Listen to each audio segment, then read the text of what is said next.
প্রধান উপদেষ্টা একটি দলের প্রতি বিশেষ অনুরাগ দেখিয়ে নিরপেক্ষতা ক্ষুণ্ণ করেছেন, জামায়াতে ইসলামের বিবৃতি।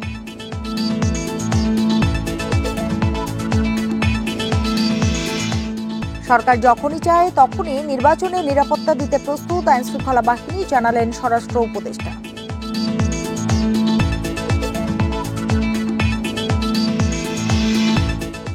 এক মাসে কমপক্ষে ১৫০০ মানুষকে পুশহীন করেছে ভারত, অস্থিতিশীল করার চেষ্টা, মন্তব্য বিশ্লেষকের।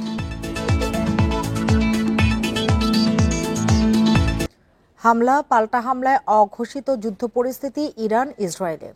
ইসরায়েলের হামলার জবাবে ইরানের ২ শতাধিক ক্ষেপণাস্ত্র হামলায় অন্তত ৮০ ইসরায়েলি আহত। বিশেষজ্ঞরা বলছেন এই অবস্থার উন্নতি তো হবেই না, বরং যুদ্ধ পর্যন্ত গড়ালে মার্কিন ইন্ধনে তা চলতে পারে লম্বা সময় ধরে। শুক্রবার স্থানীয় সময় গভীর রাতে ইসরায়েলি হামলায় কেঁপে ওঠে ইরান। লক্ষ্যবস্তু ছিল পারমাণবিক গবেষণা কেন্দ্র, সামরিক স্থাপনা সহ আবাসিক এলাকা। সেই হামলায় মারা যান বিপ্লবী গার্ডের প্রধান, শীর্ষ সামরিক কমান্ডার, পরমাণু বিজ্ঞানী সহ ৭৪ জন। পাল্টা হামলা চালায় ইরানও। ইসরায়েলকে লক্ষ্যবস্তু করে ২ দফায় ২ শতাধিক ক্ষেপণাস্ত্র হামলা চালানো হয়। এতে বড় পরিসরে না হলেও মেলে হতাহতের তথ্য। বিশেষজ্ঞরা বলছেন এই অবস্থার উন্নতির কোনো সম্ভাবনা নেই, বরং হামলা পাল্টা হামলা আরও বাড়বে। আর কোনো বিকল্প নাই এই সর্বাত্মক যুদ্ধে সাড়া দেওয়া, এবং ইরান তাই বলেছে এটা দীর্ঘমেয়াদী যুদ্ধ হবে। তো এটার ব্যাপারে আমি মনে করি যে পরিস্থিতি খুবই বেসামাল হয়ে যাচ্ছে, এবং এইবার মার্কিন যুক্তরাষ্ট্রের যে লাগাম ছিল সেই লাগামটা মনে হয় ছুটে যাবে বলে আমি ধারণা করছি। ইসরায়েলের হামলার পর মধ্যপ্রাচ্যে শান্তি প্রতিষ্ঠার অবস্থান থেকে সরে এসেছে যুক্তরাষ্ট্র।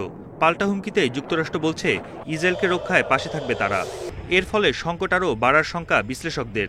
তারা বলছেন চলমান সংঘাত যুদ্ধ পর্যন্ত গড়ালে মার্কিন ইন্ধনে তা লম্বা সময় ধরে চলতে পারে।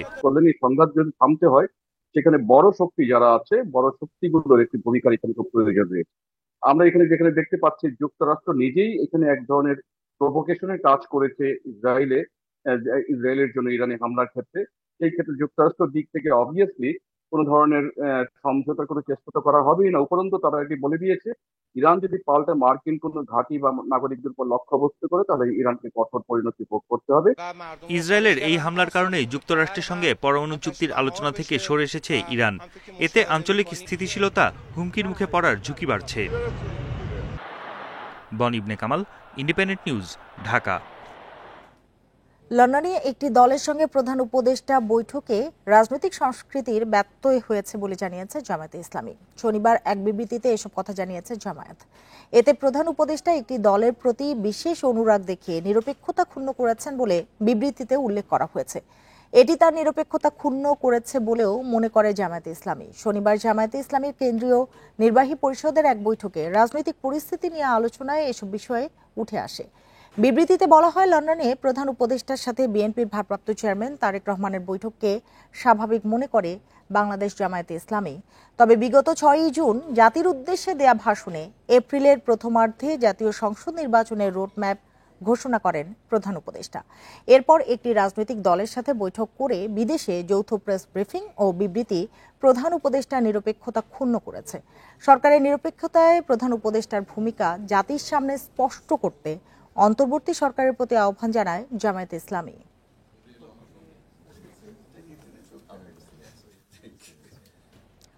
লন্ডনে প্রধান উপদেষ্টা অধ্যাপক মোহাম্মদ ইউনূস এবং বিএনপির ভারপ্রাপ্ত চেয়ারম্যান তারেক রহমানের সফল বৈঠক অবিস্মরণীয় হয়ে থাকবে বলে মন্তব্য করেছেন বিএনপির ভাইস চেয়ারম্যান শামসুজ্জামান দুদু। শনিবার সকালে জাতীয় প্রেস ক্লাবে এক আলোচনা সভায় তিনি এসব কথা বলেন। অনুষ্ঠানে বিএনপির ভাইস চেয়ারম্যান বলেন, এখন রাজনৈতিক দলগুলোর একটাই চাওয়া সুষ্ঠু নির্বাচন, যাতে জনগণ নির্বিঘ্নে ভোট দিতে পারবে। এ সময় তিনি দেশি বিদেশি সব ষড়যন্ত্র মোকাবিলায় রাজনৈতিক দলগুলোর মধ্যে বিভেদ কমিয়ে গণতন্ত্রের ঐক্য ধরে রাখার আহ্বান জানান।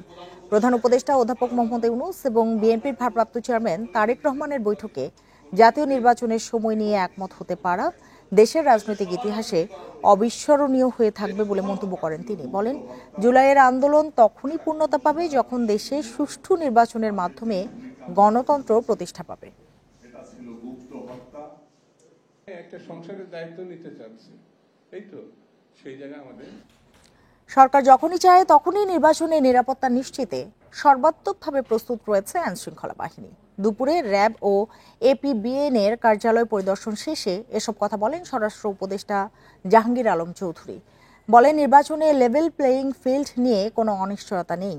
পটুয়াখালীতে গণ অধিকার পরিষদের সভাপতি নুরুল হক নূরের ওপর হামলাকে বিচ্ছিন্ন ঘটনা হিসেবে উল্লেখ করেন তিনি।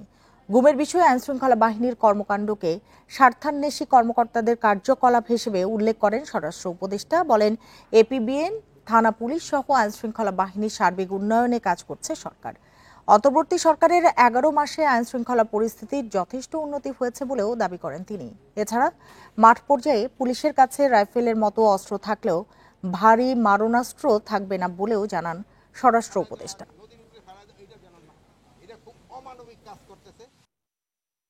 মারণাস্ত্র বলতে হলে ওটা বুঝাইছি, বড় ধরনের অস্ত্র থাকবে না, তার কাছে তো রাইফেল থাকবেই। এপি ব্যাটালিয়নের রুল এবং অন্যান্য নর্মাল পুলিশের রুল কিন্তু এক না। যদি আমাদের কোনো সময় যুদ্ধ করতে হয়, এরা কিন্তু সেনাবাহিনীর সাথে যুদ্ধ করবে। তাদের অর্গানাইজেশন এবং তাদের হাতিয়ার অন্যান্য বাহিনী থেকে একটু ডিফারেন্ট। এখানে পুলিশের ক্ষেত্রেও কিন্তু শনিবারও ৩ সীমান্ত দিয়ে ৪২ জনকে পুশ ইন করেছে ভারত। বিজিবির হিসেবে ৭ মে থেকে ৩ জুন পর্যন্ত পুশ ইন করানো হয়েছে ১,২৪৪ জনকে। দুই দেশের সীমান্ত বাহিনীর বৈঠক এবং কূটনৈতিক তৎপরতার পরও বন্ধ হয়নি। নিরাপত্তা বিশ্লেষকের মন্তব্য করেছেন, আওয়ামী লীগের পতন মেনে না নিয়ে বাংলাদেশকে অস্থিতিশীল করার চেষ্টা করছে ভারত। ঠাকুরগাঁওয়ের হরিপুর সীমান্তে পুশ ইনের সময় ২৩ জনকে আটক করেছে বিজিবি, আর পঞ্চগড়ে পুশ ইন করা হয়েছে ১৬ জনকে। এদের মধ্যে ৪ জন ভারতীয় বলে জানিয়েছে বিজিবি। এছাড়া লালমনিরহাটের পূর্ব সারডুবি ও ডাঙ্গাপাড়া সীমান্তে ৯ জনকে ঠেকিয়ে দিয়েছে বিজিবি ও এলাকাবাসী। আমার ধরেছে কোরবানির পরের দিন, ধরার পরে আমারে পুলিশই কেস বানাই নেই, বলতেছে কি তোদের বাংলাদেশে হটাই দেবো। ৩ লোক মানে ঘোরাফেরা করতেছে, ২ জন মহিলা ১ জন পুরুষ। সেই সূত্রে তারা আটক করছে, জিজ্ঞেস করছে যে তাদেরকে মানে ভারত থেকে পার করে দিয়েছে। বিজিবির হিসেবে এখনো পর্যন্ত কমপক্ষে ১,৫০০ মানুষকে পুশ ইন করেছে বিএসএফ। এর মধ্যে সর্বোচ্চ ৩৮০ জনকে মৌলভীবাজার দিয়ে এবং খাগড়াছড়ি দিয়ে ১৩২ ও সিলেট সীমান্ত দিয়ে ১১৫ জনকে পুশ ইন করা হয়েছে। বিশ্লেষকদের মন্তব্য, বাংলাদেশকে অস্থিতিশীল করতেই পুশ ইন করছে ভারত। এর বিরুদ্ধে আন্তর্জাতিক আদালতে যাওয়ার পরামর্শ তাদের। গুজরাট থেকে সামরিক প্লেনে তাদেরকে ত্রিপুরা এনে ডাম্প করা হয়েছে, তাদের চোখ বেঁধে, তাদেরকে মেরে, তাদেরকে অসুস্থ করে মানে পুশ ইন করা হচ্ছে। এটা আন্তর্জাতিক আইনের চূড়ান্ত লঙ্ঘন। বাংলাদেশের এখন প্রচন্ড শক্তিশালী একটা অবস্থানে যাওয়া উচিত, যেহেতু আন্তর্জাতিক এইসব আইনের বরখেলাপ, লঙ্ঘন এবং চূড়ান্ত ধৃষ্টতা ভারত দেখিয়েছে। বাংলাদেশের উচিত এখন আন্তর্জাতিক বিচারালয়ে এটা নিয়ে যাওয়া। বর্তমান সরকারের পররাষ্ট্র নীতি ও প্রতিবাদের ভাষা নিয়েও অসন্তুষ্ট বিশ্লেষকেরা। Arafatur Rahman, Independent News, Dhaka. দিনাজপুরের ঘোড়াঘাটে সড়ক দুর্ঘটনায় প্রাণ গেল ৫ জনের। পঞ্চগড় থেকে ঢাকাগামী নাবিল পরিবহনের একটি বাস রাস্তার পাশের বিকল ট্রাকে ধাক্কা দিলে এই দুর্ঘটনা ঘটে। নিহতদের মধ্যে এখন পর্যন্ত ৩ জনের পরিচয় পাওয়া গেছে। তাদের মধ্যে আছেন এক সেনা সদস্যও। বাকি ২ জনের পরিচয় এখন পর্যন্ত পাওয়া যায়নি। পঞ্চগড় থেকে যাত্রী নিয়ে ঢাকা যাচ্ছিল নাবিল পরিবহনের বাসটি। শনিবার ভোর ৪টার দিকে দিনাজপুরের ঘোড়াঘাটের নূরজাহানপুর এলাকায় ধাক্কা দেয় রাস্তার পাশে বিকল একটি ট্রাককে। পরে নিয়ন্ত্রণ হারিয়ে বাসটি ধাক্কা দেয় পাশে দাঁড়িয়ে থাকা আরেকটি বালুর ট্রাককে। এতে দুমড়ে মুচড়ে যায় বাসের সামনের অংশ। তুলে সাইড করছি, বডিটা সাইড করতেছি, এর মধ্যে হানিফ নাবিল পরিবহন আসে মারা দিছে। সে গতি নিয়ন্ত্রণ করতে না পারে, সে বালুর ট্রাককে মেরে দিছে। মারার পরে এই হতাহতের ঘটনা ঘটছে। আমরা চাচ্ছি যে গাড়িগুলো যেন খুব সতর্কভাবে চলে, এখানে অসতর্কতার কারণে অনেক মানুষের প্রাণ হারাচ্ছে। পরে সেনাবাহিনী, পুলিশ ও ফায়ার সার্ভিস উদ্ধার কাজ শুরু করে। ঘটনাস্থলে মারা যান বাসের ৩ যাত্রী। আহতদের ঘোড়াঘাট উপজেলা স্বাস্থ্য কমপ্লেক্সে নেওয়া হলে মারা যান আরও ২ জন।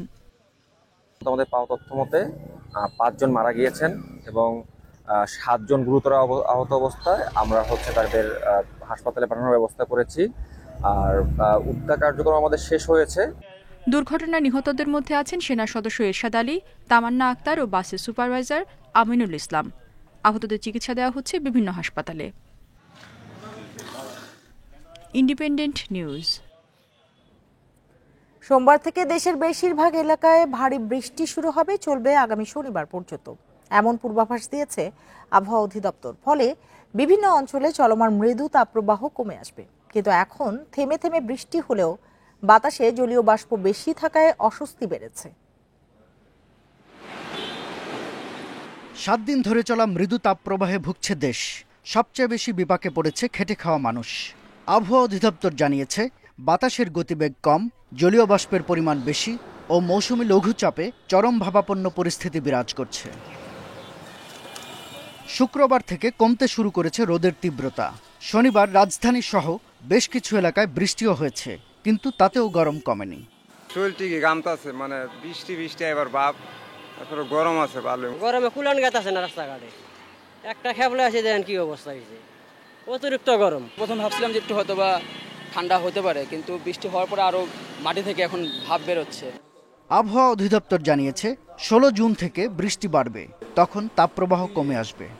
কালকে থেকেই এই বৃষ্টিপাতের তীব্রতা একটু একটু করে বাড়তে থাকবে।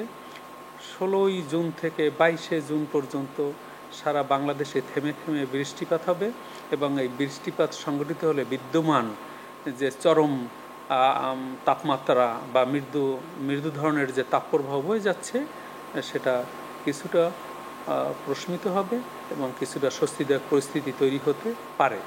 ভারী বৃষ্টির কারণে পার্বত্য চট্টগ্রাম অঞ্চলে পাহাড় ধসের সতর্কতা দিয়েছেন আবহাওয়াবিদ। এই বৃষ্টিপাতের সাথে থাকবে দমকা বাতাস, ঝোড়ো হাওয়া, কখনো কখনো থাকবে বজ্রপাত। ভারী বর্ষণজনিত কারণে চট্টগ্রাম, কক্সবাজার, বান্দরবান, খাগড়াছড়ি, রাঙ্গামাটি এইসব পাহাড়ি এলাকায় ভূমিধসের সম্ভাবনা রয়েছে। এপ্রিল মের পরিবর্তে এবার জুন উষ্ণতম মাসে পরিণত হয়েছে বলে জানায় আবহাওয়া অফিস। 2015 সালের পর থেকেই সর্বোচ্চ তাপমাত্রার ডিস্ট্রিবিউশনের মধ্যে একটু ব্যত্যয় ঘটেছে। শাহাদাত স্বপন, ইন্ডিপেন্ডেন্ট নিউজ, ঢাকা। দুর্বল 10টি ব্যাংককে 32,120 কোটি টাকার তারল্য সহায়তার পরও গ্রাহকদের চাহিদা অনুযায়ী টাকা দিতে পারছে না কয়েকটি ব্যাংক। টাকা না পেয়ে হতাশ গ্রাহকরা। কর্তৃপক্ষ বলছে, আগের মতো অর্থ সংকট না থাকায় গ্রাহকের আস্থা ফিরছে। কেন্দ্রীয় ব্যাংকের উপর নির্ভর করে কোনো ব্যাংক দীর্ঘদিন চলতে পারে না, বলছে বাংলাদেশ ব্যাংক। দুর্নীতি, অনিয়ম ও স্বজনপ্রীতির মাধ্যমে 1.5 দশকে ব্যাংক খাতে হয়েছে লুটপাট। কয়েক হাজার কোটি টাকা পাচার হওয়ায় অস্তিত্ব সংকটে পড়ে ডজন খানিক ব্যাংক। দেউলিয়ার ঝুঁকি থেকে বাঁচাতে দুর্বল ব্যাংকে নতুন পরিচালনা পর্ষদ গঠন করে সরকার। 10টি ব্যাংককে কয়েক ধাপে দেয়া হয় 32,120 কোটি টাকার তারল্য সহায়তা। তবে এরপরও সংকট কাটেনি কয়েকটি ব্যাংকে। চাহিদা অনুযায়ী টাকা পাচ্ছে না গ্রাহকরা। 1 লাখও চাই না, 2 লাখও টাকা চাই না। আমাদের টাকা আছে 40 লাখ টাকা ব্যাংকে, 50,000 টাকা চাই না করে দিচ্ছে। 1 লাখ টাকার মতো তুলবো, কিন্তু দেখা যাচ্ছে তার 50%-এর মতো আর কি তোলা হয়। তো সেটা তুলতে গিয়েও এই টেবিলে ঘোরো, সেই টেবিলে ঘোরো, 20-এর উপরে কোনো টাকাই দিচ্ছে না। দিনের পর দিন এভাবে আর কতদিন ভোগান্তি করা যায় আমরা অ্যাজ এ ডিপোজিটর হিসেবে। ব্যাংক কর্মকর্তারা জানান, টাকা তোলার পাশাপাশি জমাও দিচ্ছেন কেউ কেউ। কাউন্টারে লেনদেন প্রায় স্বাভাবিক। অনলাইন সেবাও পাচ্ছেন গ্রাহকরা। একসাথে বড় অঙ্কের টাকা না তুলে তাদেরকে আমরা রিকোয়েস্ট করি যে আপনার গ্রাজুয়ালি প্রয়োজন মতো নেন। সেটা হয়তো একটু স্প্লিট করে নিচ্ছে, আমরা কাউকে ইনসিস্ট করছি না, এটা তারাই আমাদেরকে সহযোগিতা করছে। অনেক গ্রাহকই টাকা তুলতে আসতেছে, যার ফলে চাপটা বেশি পড়ে গেছে। এই কারণে আমরা বেশি বড় অ্যামাউন্ট আমরা দিচ্ছি না আর কি। বাংলাদেশ ব্যাংক বলছে, দুর্বল ব্যাংকে গ্রাহক আস্থা ফেরাতে খেলাপি ঋণ আদায়ে জোর দিতে হবে, কমাতে হবে কেন্দ্রীয় ব্যাংকের ওপর নির্ভরশীলতা। কেন্দ্রীয় ব্যাংকের দিকে তাকিয়ে থেকে তাদের উপর নির্ভরশীল হয়ে কোনো একটা ব্যাংক তাদের ব্যাংকিং কার্যক্রম পরিচালনা করবে, এটা কোনোভাবেই কাম্য হতে পারে না।